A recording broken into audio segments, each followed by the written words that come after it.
মৃত্যুর সময় দেখবেন মানুষ চোখ খুলে তাকিয়ে থাকে, তাকিয়ে থাকে না, চোখ বন্ধ করে দেওয়া হয়। তার রূহটা যে মালায়েকা নিয়ে চলে গেছেন সে দেখতে থাকে, রূহটাকে ফলো করতে থাকে।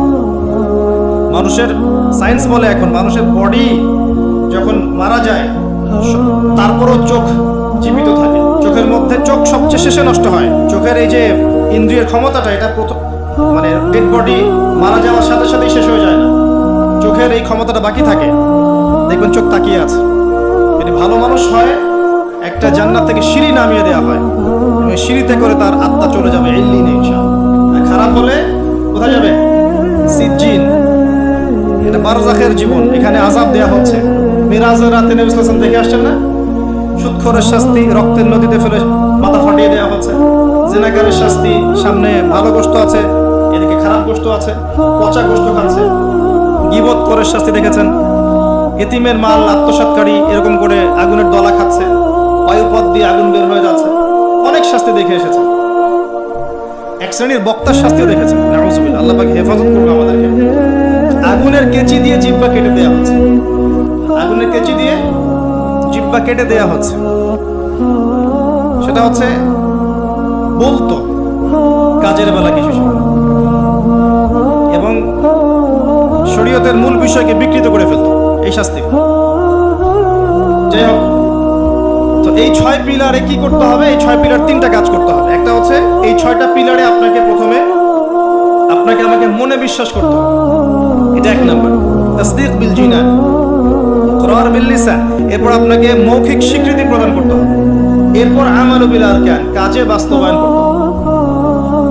আর ঈমান কিন্তু ইয়াজিদু ফিত তাআহ, আল্লাহর আনুগত্যে ঈমান বৃদ্ধি পায়। ওয়া ইয়ানকুসু ফিল মাসিয়া, এবং আল্লাহর অবাধ্যতা করলে ঈমান কিন্তু কমে যায়। ঈমান বাড়ে, ঈমান কমে। ঈমানের 6টা পিলারকে আবার 3টা কাজ করতে হবে: মনে বিশ্বাস, মুখে স্বীকৃতি, কাজে বাস্তবায়ন। কাজে বাস্তবায়ন করতে গেলে আপনি অনেক সময় ভুল করে ফেলতে পারেন, গুনাহ করে ফেলতে পারেন। গুনাহ করে ফেললেই, কবিরা গুনাহ করলেও কেউ কাফের হয়ে যাবে না, সে বড়জোর ফাসেক জালেম হতে পারে। তার তওবার দরজা কি থাকবে? খোলা থাকবে। তওবা করে সে ফিরে আসতে পারে। মওতের আগ পর্যন্ত ওর তওবার দরজা খোলা আছে। আল্লাহ পাক চাইলে তাকে তওবা নসিব করতে পারেন। এই জন্য কেউ কবিরা গুনাহ করলেই তাকে কাফের মনে করার কোনো সুযোগ নেই। আমরা ঈমানের 6 পিলারে বিশ্বাস করব, মৌখিক স্বীকৃতি দিব, মনে বিশ্বাস করব, কাজে বাস্তবায়ন করব। কাজ করতে গিয়ে যদি ভুল ত্রুটি হয়ে যায়, কবিরা গুনাহ হয়ে যায়, তওবা করে ফিরে আসার সুযোগ আছে। কবিরা গুনাহ করলেই কেউ কাফের হয়ে যায় না, বরং সে বড়জোর ফাসেক জালেম। তার তওবার রাস্তা খোলা আছে, তাকে হত্যা করা আমার জন্য বৈধ নয়। এইভাবে যারা ঈমান আনবে তাদেরকে বলা হচ্ছে আফলাহাল মুমিনুন, তারা সফল হয়ে গেছে। এবং তাদের আরো কিছু কোয়ালিটি আল্লাহ পাক বলেছেন, আমি একটা একটা করে বলে শেষ করছি। আল্লাহ পাক বলেছেন আল্লাযীনা হুম ফি সালাতিহিম খাশিউন। এভাবে ঈমান আনার পর তাদের প্রথম কাজ, তারা নামাজের মধ্যে খুশু খুজুর সাথে নামাজ পড়ে, যেটা এখনকার ডিজিটাল নামাজে আপনি পাবেন না। খুশু খুজুর সাথে নামাজের কয়েকটা শর্ত: ওয়াক্ত ঠিক থাকতে হবে, নামাজের পদ্ধতি ঠিক থাকতে হবে, নামাজের ধীর স্থিরতা বজায় থাকবে। নামাজে আপনি কি পড়ছেন, কি বলছেন, এটা বোঝার চেষ্টা করুন। এই জন্য আমি কিছু টিপস আপনাদেরকে এর আগেও দিয়েছি, আবার বলছি। এটা আমি ব্যক্তিগতভাবে উপলব্ধি করেছি যে নামাজের মধ্যে যদি আপনি প্রতিদিন প্রতি ওয়াক্তে একই সূরা পড়তে থাকেন, মনোযোগ কমে যাবে। আপনি এক এক ওয়াক্ত নামাজে এক এক সূরা পড়েন, ভেরিয়েশন রাখেন, আপনি নামাজে মনোযোগ পাবেন বেশি। এটা একটা টিপস। একটা টিপস হচ্ছে নামাজে যা পড়ছেন, আল্লাহু আকবার থেকে আসসালামু আলাইকুম ওয়া রাহমাতুল্লাহ পর্যন্ত প্রতিটা শব্দের অর্থটা জানার চেষ্টা করেন এবং ওই অর্থের দিকে মনোযোগ দেন। আপনার নামাজে মনোযোগ এদিক ওদিকে যাবে না। নামাজ যে ইমাম পড়াবে তাকে স্বাধীনতা দেন, ধীর স্থিরভাবে ওকে নামাজ পড়তে হবে। এবং যিনি ইমামতি করবেন তার তেলাওয়াতটাকে অত্যন্ত সুললিত করার চেষ্টা করেন। সুন্দর তেলাওয়াত শুনলে মনোযোগ বেড়ে যায়। খেয়াল করে দেখবেন, তারাবির নামাজে সুন্দর তেলাওয়াত থাকলে দেখবেন মনোযোগ এদিক ওদিক যাচ্ছে না। এবং দুনিয়াবি কাজগুলোকে ফারেক হয়ে নামাজ পড়তে আসে, মাথায় 10টা কাজ নিয়ে নামাজ পড়তে আসে, রিল্যাক্সে নামাজ পড়ে। এবং নামাজের সময় আশপাশের শব্দ যেন না হয় খেয়াল রাখেন। বাসায় বলে দিবেন নামাজের সময় ডিস্টার্ব করবেন। নামাজের সময় ফোন আসলে আমাকে নক করার দরকার নেই, নামাজের সময় গেট নক করবেন। মানে নামাজটাকে আপনি সর্বোচ্চ গুরুত্ব দেন। কারণ কি? এটা পড়ার জন্যই তো পৃথিবীতে এসেছি। ওয়া মা খালাকতুল জিন্না ওয়াল ইনসা আসছি কেন ভাই? আল্লাহর ইবাদত করতেই তো। এখানে এত তাড়াহুড়ার কি আছে? এরপর আল্লাহ পাক তো সহজ করে দিয়েছে। আপনি মুসাফির হলে কসর করতে পারবেন, পারবেন না? মুসাফির হলে কসর করতে পারবেন। আল্লাহ পাক নামাজের যে আহকাম আরকানগুলো দিয়েছেন, এগুলোর মধ্যে নামাজের ফরজ, ওয়াজিব, সুন্নাত, মুস্তাহাব যেগুলো আছে, ঠিকঠাক করে নামাজ পড়লে নামাজটা খুশু খুজুর সাথে হবে ইনশাআল্লাহ। আল্লাহ পাক আমাদের সবাইকে খুশু খুজুর সাথে 5 ওয়াক্ত নামাজি বানিয়ে দিন, আল্লাহুম্মা আমিন। আর মুকিম যারা থাকবেন, চেষ্টা থাকবে জামাত ধরার। এটা ব্যক্তিগত উপলব্ধি আমার, জামাতে সালাত পড়লে যেরকম মনোযোগ আসে, মনটা তৃপ্তি হয়, বাসায় নামাজ পড়লে সেটা হয় না। এটা হয় না। নামাজ জামাতে যখন যাব, উযু করলাম, ইবাদত, পায়ে হেঁটে যাচ্ছি, গুনাহ মাফ হচ্ছে, সবার সাথে দেখা সাক্ষাৎ হয়, প্রথম কাতারে দাঁড়ানোর সুযোগ হয়, আপনার ইমামতি করলে মনোযোগ আরো বেশি থাকে, নামাজের পরে বসে জিকির আজকার করার সুযোগ হয়, নামাজের পরে আবার 2-1 হাদিস পড়ার সুযোগ হয়। পুরো কাজটা মিলে কিন্তু দেখবেন মনটা মানে কি বলবো, প্রশান্তিময় হয়। বাসায় একা একা ঠিকঠাক নামাজ পড়লে এটা হয়ে ওঠে না। তবে কিছু নামাজ বাসায় পড়তে নবীজি বলেছেন, এতে করে বাসায় রহমত বরকত আছে। অনেকে প্রশ্ন করে, স্বামী স্ত্রী কি একসাথে নামাজ পড়তে পারবে?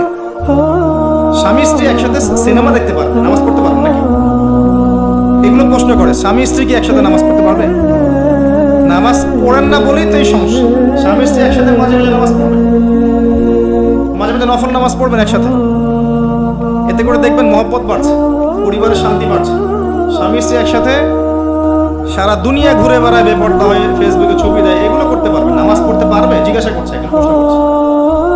আল্লাহ পাক বোঝার তৌফিক দান করুন, বোধ শক্তি দান করুন। ঈমান আনার পর প্রথম কাজ কি ভাই? সালাত। এরপর আল্লাহ পাক বলছে, ওয়াল্লাযীনা হুম আনিল লাগwi মুরিদুন, যারা অনর্থক কথা এবং কাজ থেকে দূরে থাকে। অনর্থক অহেতুক ফাহেসা কথা এবং কাজ থেকে দূরে থাকে, এরা হচ্ছে মুমিন, সফল হচ্ছে। খেয়াল করে দেখবেন আমাদের জীবনের বেশিরভাগ কথা এখন অনর্থক হচ্ছে, অহেতুক।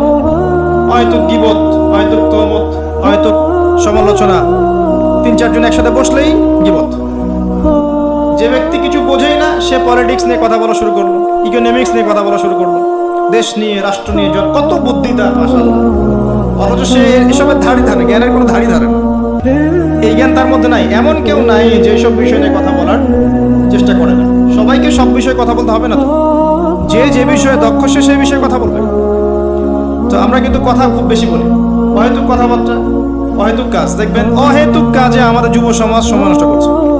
ঘুম থেকে ওঠা থেকে শুরু করে দেখেন, অহেতুক আড্ডা মারবে, অহেতুক বাইক নিয়ে ঘুরছে মেয়ের পিছনে, অহেতুক বান্ধবীর পিছনে ঘোরা, দেখবেন অহেতুক আড্ডা মারা, কফি শপে বসে থাকা, অনলাইনে সারাদিন অনলাইনে স্ক্রল করতে থাকা, অহেতুক দেখবেন বসে বসে গেমস খেলছে, যে গেমসের কোনো মূল্যই নাই, সময় নষ্ট করছে নিছক মনোরঞ্জনের জন্য।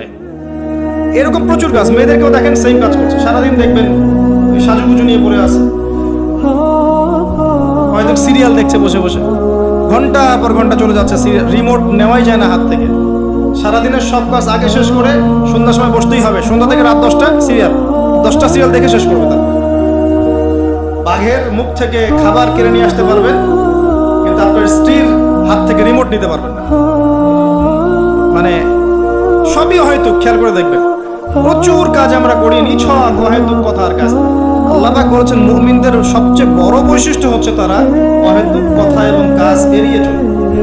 কথা বললে দিনের কথা বলবে, আল্লাহর কথা বলবে, রাসূলের কথা বলবে। যে কথায় কোনো উপকার আছে এমন কথা বলবে, যে কথায় নিজের বা নিজের পরিবারের, নিজের দেশের, নিজের জাতির, নিজের উম্মার উপকার হয়, দিনের খেদমত হয়, এমন কোনো কথা বলবে বা কাজ করবে। আর যদি কোনো জায়গায় বসে দেখেন অহেতুক কথা কাজ হয়ে গেছে, সেক্ষেত্রে ওঠার আগে অবশ্যই এই দোয়াটা পড়বেন, সুবহানাকা আল্লাহুম্মা বিহামদিকা আশহাদু আল্লা ইলাহা ইল্লা আনতা আস্তাগফিরুকা ওয়া আতুবু ইলাইক। আশা করা যায় ওই বৈঠকে আপনি যে অহেতুক কথাগুলো বলেছেন এটা মাফ হয়ে যাবে।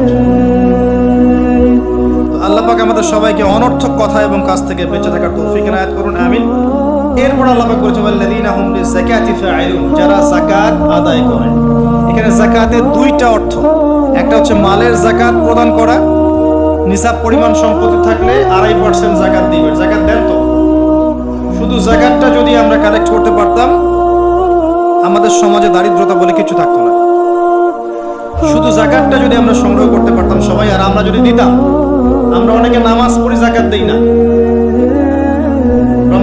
তারাবির নামাজে এসে অনেক বড় বড় বাহাদুরি দেখাই, যাকাতটা আদায় করি না। বহু মানুষ আছে আমরা যাকাত দেই না। এমন অনেক মানুষ আছে আমাদের সমাজে যাদের এক একজনের যাকাতের টাকা দিয়ে শত শত মানুষের কর্মসংস্থান করা সম্ভব, জানেন? এমন অনেক মানুষ আছে আমাদের দেশে। আমরা বলি না যে আমরা মধ্যম মধ্যম উন্নয়ন অগ্রগতির দেশ, তাই বলছি না এখন, কিন্তু উন্নয়নশীল দেশ হলে আমাদের মধ্যে এমন অনেক মানুষ আছে যাদের সম্পদ মাশাআল্লাহ ওই আকাশের চূড়ায় পৌঁছে গেছে। যাকাত নেন, দেখবেন অনেক কিছু করা সম্ভব। স্বেচ্ছায় যাকাত দেওয়ার মানসিকতা তৈরি করে, এটা ফরজ জিনিস, নফল নয়। এটা একটা অর্থ। নিসাব পরিমাণ সম্পদ থাকলে যাকাত দিয়ে দিন। যদি যাকাত না দেন, সূরা তাওবা পড়ে দেখেন আপনার জন্য কি শাস্তি অপেক্ষা করছে। সম্পদ গলিয়ে কপালে, গালে, পিঠে সব জায়গায় আল্লাহ পাক লেপটে দিবেন, দিয়ে বলবেন হাযা মা কানাসতুম লিআনফুসিকুম, এটাই সেই সম্পদ যা তুমি তোমার জন্য জমিয়ে রেখেছিলে। ফাযুকুল আযাব বিমা কুনতুম তাকসিবুন, আজকে স্বাদ ভোগ করো, আযাব চাখো, যে সম্পদ তুমি সঞ্চয় করেছিলে এর স্বাদ তুমি চেখে নাও। আল্লাহ পাক আমাদেরকে যাকাত প্রদান করার তৌফিক দান করুন। আমিন। যাকাত এবং ইসলামিক ইকোনমিক্স নিয়ে আমি ইনশাআল্লাহ ডিটেইলস কোন একটা লেকচার আলোচনা করব ইনশাআল্লাহ। আরেকটা অর্থ হতে পারে যাকাতের, হতে পারে না এটা অর্থই, অন্যান্য অনেক ওলামায়ে কেরাম বলেছে। এখানে যাকাত আরেকটা অর্থ হচ্ছে আত্মশুদ্ধি, মনটাকে পবিত্র করা। আর আত্মশুদ্ধি অর্জন হবে কিছু কাজে, আমি আবারও বলছি, আত্মশুদ্ধি অর্জন হবে নামাজ বেশি বেশি করে পড়লে এবং নফল নামাজ বাড়িয়ে দিলে, আল্লাহর জিকির বেশি বেশি করে করলে, তাসবিহ তাহলিল গুলো বাড়িয়ে দিলে, সকাল সন্ধ্যায় জিকির করলে, আল্লাহ পাকের কাছে বেশি বেশি দোয়া করলে, বেশি বেশি মৌতের কথা স্মরণ করলে, ইয়েতিমের মাথায় হাত বোলালে, মানব সেবামূলক কাজ করলে, জনগণের কল্যাণ হয় এমন কাজ করলে মন নরম হবে, সফট হবে ইনশাআল্লাহ। এবং মন যত নরম হবে তত বেশি আল্লাহর নূর সেখানে আসবে। একই সাথে মনের মধ্য থেকে যাবতীয় হিংসা, বিদ্বেষ, গীবত, তহমত, অহংকার, রিয়া বের করে ফেলতে পারলে ইনশাআল্লাহ দেখবেন আপনার আমার মনটা পবিত্র হবে। এটাই হচ্ছে তাজকিয়া। আল্লাহ বলেছেন ক্বাদ আফলাহা মান যাক্কাহা ওয়া ক্বাদ খাবা মান দাসাহা। অন্য সূরা বলেছেন ক্বাদ আফলাহা মান তাযাক্কা ওয়া যাকারা ইসমা রাব্বিহি ফাসাল্লা। আল্লাহ পাক আমাদের সবাইকে আত্মশুদ্ধি অর্জন করার তৌফিক এনায়েত করুন, আমিন। এরপর আল্লাহ পাক বলেছেন ওয়াল্লাযীনা হুম লিফুরুজিহিম হাফিজুন, যারা লজ্জাস্থানের হেফাজত করে। নারী পুরুষ উভয়ের জন্য লজ্জাস্থানের হেফাজতের কথা বলা হয়েছে। নারীদের ক্ষেত্রে তাদের পুরো দেহই লজ্জাস্থান, আর পুরুষের সতর আপনারা জানেন। এখানে বৈধ সম্পর্কের বাইরে যত অবৈধ সম্পর্ক আছে সবকিছু থেকে দূরে থাকতে বলা হয়েছে। আপনার চোখের জেনা, মনের জেনা, হাতের জেনা, পায়ের জেনা, সমস্ত জেনা এবং সত্যিকারের জেনা সবকিছু থেকেই দূরে থাকতে বলা হয়েছে। আর লজ্জাস্থান পবিত্র রাখার সবচেয়ে শ্রেষ্ঠ মাধ্যম হচ্ছে পবিত্র স্ত্রীকে বিয়ে করা, বিয়ে শাদী করে নিজের ইজ্জতটাকে হেফাজত করা। এবং এটা প্রাপ্তবয়স্ক হয়ে গেলেই করে ফেলা উচিত। যত ডিলে করবেন পাপ বাড়তে থাকবে।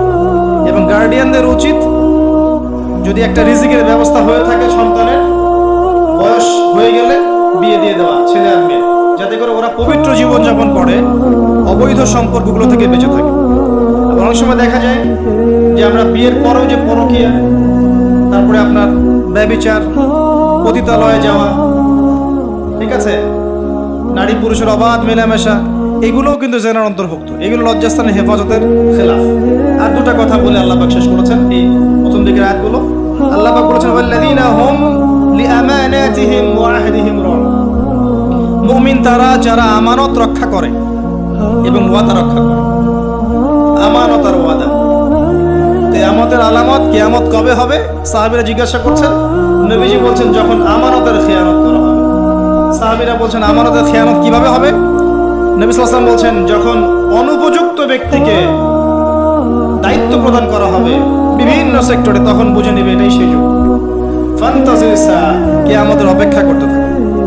আমানত কি জিনিস? কথা দিলাম, রাখলাম, ওয়াদা করলাম, খেলাফ করলাম, কথা বললাম, মিথ্যা বললাম, প্রতিশ্রুতি দিলাম, ভঙ্গ করলাম, সব আমানতের খেয়ানত। সবচেয়ে বড় আমানত কি জানেন? কোরআন এবং সুন্নাহ। আল্লাহ পাক এই কথাটা সূরা আহজাবে বলেছেন, ইন্না আরাদনা আল-আমানাতা আলা আস-সামাওয়াতি ওয়াল আরদ ওয়াল জিবাল ফাআবাইনা আন ইয়াহমিলনাহা ওয়া আশফাকনা মিনহা ফাহামালাহা আল-ইনসান। এই যে কোরআন, সুন্নাহ, ইসলাম, শরীয়ত, এই আমানতটাকে আমি আসমান, জমিন, পাহাড়ে দিতে চেয়েছিলাম। ফাআবাইনা ইয়াহমিলনাহা, তারা অস্বীকার করেছে আমরা পারবো না। ফাহামালাহাল ইনসান, মানুষ সেটা বহন করছে, হ্যাঁ আমি পারবো। মানুষ বলেছে কি আমি পারবো, দেন আমাকে দায়িত্ব দেন। আমরা যে দায়িত্ব চেয়ে নেই না, আমাকে দায়িত্ব দেন, আমাকে দায়িত্ব দেন, আমি পারবো।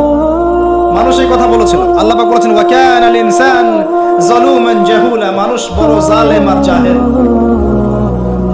আবু যার রাদিয়াল্লাহু আনহু কে নবী সাল্লাল্লাহু আলাইহি ওয়াসাল্লাম বলছেন যে তুমি মানুষের দায়িত্ব নিতে যেও না, যদি তোমাকে দুইজনের দায়িত্ব দেওয়া হয় যেন তোমাকে ছুরিবিহীন জবাই করে ফেলা হয়েছে।